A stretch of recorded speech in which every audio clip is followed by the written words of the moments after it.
ई-लाइट study platform पर आप सभी का स्वागत है। इस वीडियो में डिस्कशन करेंगे हिमाचल प्रदेश मंत्रिमंडल की बैठक का आयोजन हुआ 16 फरवरी 2023 को। इस कैबिनेट की मीटिंग में क्या क्या फैसले सरकार के द्वारा लिए गए हैं आपको ज्ञात होगा। यह हिमाचल प्रदेश सरकार की दूसरी कैबिनेट मीटिंग है जब से सरकार का गठन हुआ है। तो ये बहुत ही रोचक मीटिंग होने वाली कैबिनेट मीटिंग होने वाली थी, क्योंकि करीब करीब प्रदेश में सरकार बने हुए 2 महीने से भी ज़्यादा का समय होने वाला है। तो इस संदर्भ में बहुत से युवाओं को विशेष तौर पर इंतजार है कि आखिरकार सरकार की तरफ से कब निर्णय लिया जाएगा कि जो नौकरियों की चाहत है उसके ऊपर, बहाली के ऊपर क्या निर्णय लिया गया है। तो इस वीडियो में हम पूरी बात करेंगे सरकार की तरफ से क्या कुछ निकल के आया है बेरोजगारों के लिए, और यहाँ पे क्या क्या इस कैबिनेट की मीटिंग में कौन कौन से मुद्दे डिस्कशन में हो रहे हैं। तो सबसे पहले देखिए, कैबिनेट मीटिंग के ऊपर हमारी टीम का ये भी फोकस रहता है कि सरकार का कोई नया योजना शुरू होती है या कोई नया कॉम्पिटिटिव एग्जाम के लिए प्रश्न भी बनता है तो भी आपने ध्यान रखना है। तो यहाँ पे देखिए, चिल्ड्रन ऑफ द स्टेट के रूप में सरकार के द्वारा जो अनाथ बच्चे होते हैं उन्हें चिल्ड्रन ऑफ द स्टेट के रूप में अपनाने का निर्णय लिया गया है। तो ये आपसे पूछा जा सकता है कि भारत के किस राज्य में जो अनाथ बच्चे हैं उन्हें चिल्ड्रन ऑफ द स्टेट के रूप में अडॉप्ट किया जाता है। ये बहुत ही ऐतिहासिक और यूनिक निर्णय है हिमाचल प्रदेश सरकार के द्वारा लिया गया। उपेक्षित वरिष्ठ नागरिकों, अनाथ बच्चों, विशेष रूप से सक्षम बच्चों और निराश्रित महिलाओं के लिए एक नए एकीकृत घरों का निर्माण भी किया जाएगा। ये निर्णय भी इस मीटिंग में लिया गया है। और भारत के जो विभिन्न दर्शनीय स्थल है वहाँ पे प्रतिवर्ष शैक्षणिक भ्रमण का प्रावधान किया जाएगा। पात्र आवासियों को स्टार्टअप आरंभ करने के लिए भी एक मुश्त 2 लाख की धनराशि सरकार के द्वारा दी जाएगी।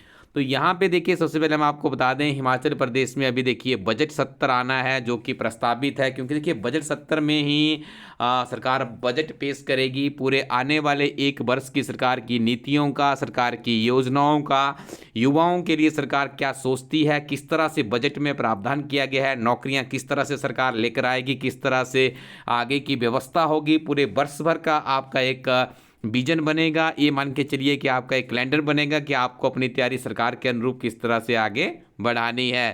तो हिमाचल प्रदेश सरकार का जो बजट सत्र होगा 14 मार्च से 6 अप्रैल 2023 के बीच में ये होगा, और बजट सत्र में 18 ये कुल बैठकें भी होगी।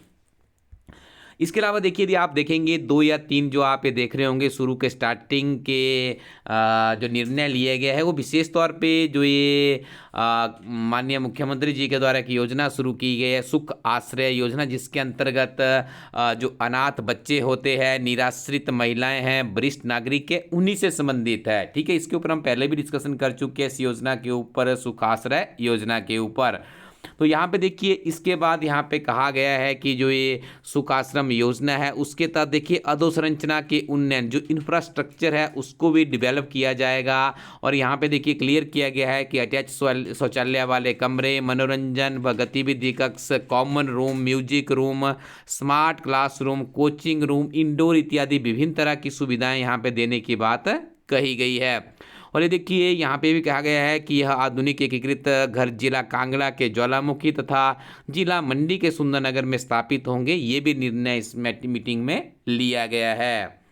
योजना के अंतर्गत संस्थान में रहने वाले बच्चों की गुणात्मक शिक्षा का प्रावधान किया गया है ताकि उन्हें बेहतर कोचिंग, संदर्भ पुस्तकें अथवा कोचिंग सामग्री मिल सके।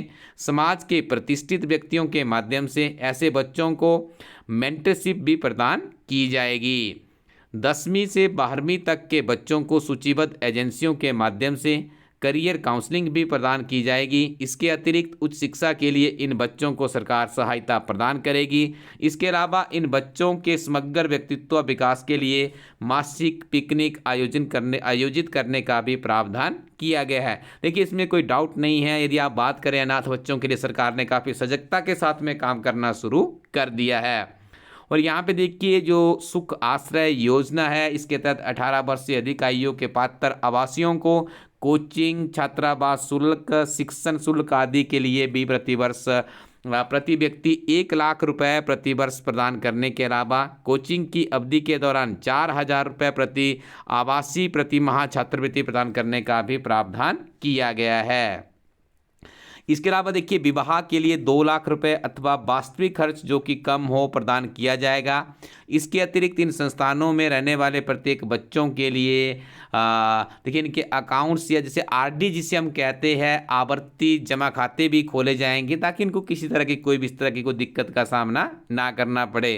तो इसके आगे आप देख रहे होंगे तो यहाँ पे भी कहा गया है कि योजना के तहत बाल देखरेख संस्थानों को छोड़ने वाले सभी बच्चों के लिए 18 वर्ष की आयु पूर्ण होने के बाद 21 वर्ष की आयु तक और अनाथ बच्चों के लिए 27 वर्ष की आयु तक वास्तविक दरों पर छात्रावास शुल्क और शिक्षण शुल्क प्रदान करने की व्यवस्था करने के साथ साथ अध्ययन अवधि के दौरान छात्रवृत्ति के रूप में 4,000 रुपये प्रति माह प्रति बच्चे को उनके व्यक्तिगत खर्चों को पूरा करने के लिए सहायता राशि दी जाएगी। इस योजना के अंतर्गत पात्र आवासी जो कि 18 वर्ष की आयु पूर्ण करने के बाद अपना स्टार्टअप भी आरंभ कर सकते हैं, तो उनके लिए भी देखिए सरकार के द्वारा 2 लाख रुपए प्रति व्यक्ति एक मुश्त वित्तीय सहायता प्रदान करने का निर्णय लिया है। इसके अलावा हम आपको यहाँ पे अपडेट कर दें कि इस योजना के तहत संस्थानों में रहने वाले सभी आवासियों को बस्तर अनुदान के रूप में 10,000 रुपये की राशि प्रति वर्ष भी दी उनके बैंक खातों में ही ट्रांसफ़र की जाएगी।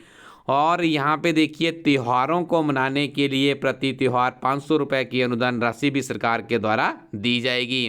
देखिए इस योजना के तहत ऐसे वर्ग की सहायता के लिए 101 करोड़ रुपए के प्रारंभिक योगदान के साथ साथ मुख्यमंत्री सुख आश्रय राहत कोष के गठन का भी निर्णय लिया गया है। तो देखिए यहाँ पे विशेष तौर पे हम इस कैबिनेट मीटिंग में बात करें तो मुख्यतः इस मीटिंग में जो रहा निर्णय सरकार का वो था बजट 70। तो देखिए बजट 70 14 मार्च से 6 अप्रैल 2023 के बीच में होगा और पूरी के पूरी कैबिनेट में यदि जो प्रेस रिलीज किया गया है उसका विश्लेषण करें तो यहाँ पे देखिए जो मुख्यमंत्री सुख आश्रय योजना है उसकी नीति को धरातल पे उतारने के लिए अच्छे निर्णय यहाँ पे लिए गए हैं। फिलहाल प्रदेश सरकार के द्वारा यहाँ पे देखिए बेरोजगारों के लिए कोई भी नई वैकेंसीज क्रिएट नहीं की है और साथ में जो हिमाचल प्रदेश कर्मचारी चयन आयोग की बहाली है तो उसके ऊपर भी कोई निर्णय नहीं हो पाया है। तो आप कुछ दिन और इंतजार कीजिए, देखिए इस समय का आप सदुपयोग कीजिए क्योंकि जांच एजेंसी वहां पे काम कर रही है, तो ऐसे में हो सकता है सरकार के लिए भी थोड़ा सा कठिन हो कि एकदम से किस तरह से कमीशन की बहाली का निर्णय लिया जाए। तो आप इस समय का सदुपयोग कीजिए अपनी पढ़ाई के लिए और पढ़ाई का सबसे अच्छा तरीका होता है कि आप पिछले करंट अफेयर्स जरूर पढ़िएगा। देखिए करंट अफेयर्स आपको एग्जामिनर कोई एक हफ्ते पहले के नहीं पूछता है, एक साल के करंट अफेयर भी पूछे जा सकते हैं। तो आपको तैयारी इस तरह से करनी है कि आपकी बिल्कुल मजबूती से आपकी पकड़ बने। तो इलाइट स्टडी टीम आप लोगों के लिए लेकर आई है वार्षिक करंट अफेयर्स की किताबें हैं, अंग्रेजी और हिंदी में दोनों मीडियम में लॉन्च कर दी गई है। आप इन किताबों को सीधे इलाइट स्टडी कोरोटिन वेबसाइट के माध्यम से आप अपने नज़दीकी शॉपकीपर से भी संपर्क कर सकते हैं। दोनों किताबों की इमेजेस आपने देख ली है, कुछ ही दिनों में किताबें आउट ऑफ स्टॉक होने वाली है, तो आप समय पर ही अपनी कॉपी एक अपने लिए ऑर्डर कर लीजिएगा। इसके अलावा भी आपको जब आप इस वेबसाइट को विजिट करेंगे इलाइट स्टडी कोरोटिन वेबसाइट पर जाएंगे तो आपको बहुत सी अच्छी किताबें मिलेगी और आने वाले समय में देखिए आपको हमारी टीम बार बार अपडेट कर रही है कि बहुत सी बम्पर भर्तियां हिमाचल प्रदेश में होने वाली है। तो इन भर्तियों की तैयारी के लिए आपकी रूपरेखा क्या है, आप उसके लिए जुट जाइएगा। हिमाचल प्रदेश में एचएस की देखिए एडवर्टीजमेंट आउट होने वाली है, जून में उसका एग्ज़ाम प्रस्तावित भी हो चुका है। अलाइड सर्विसेज की वैकेंसीज आपको देखने को मिलेगी, लगभग 2 या 3 वर्षों से वैकेंसीज नहीं निकली है। जीआईटी की बम्पर भर्तियां हिमाचल प्रदेश में होने वाली है। इसके साथ में टीचिंग की हम बात करें तो TGT arts, medical, non medical, LT की बात करें, डीएम, पीईटी इत्यादि विभिन्न तरह के पदों पर भर्तियाँ हिमाचल प्रदेश में आने वाली है। स्कूल लेक्चरर की बात करें, कॉलेज में असिस्टेंट प्रोफेसर की भर्तियों की बात करें तो देखिए ये प्रक्रियाएं भी आपको आगे देखने को मिलेगी। तो आप जुट जाइए अपनी तैयारी में, नियमित रूप से आप पढ़ते रहें और आगे बढ़ते रहें। Thank you very much, keep watching elite study YouTube channel.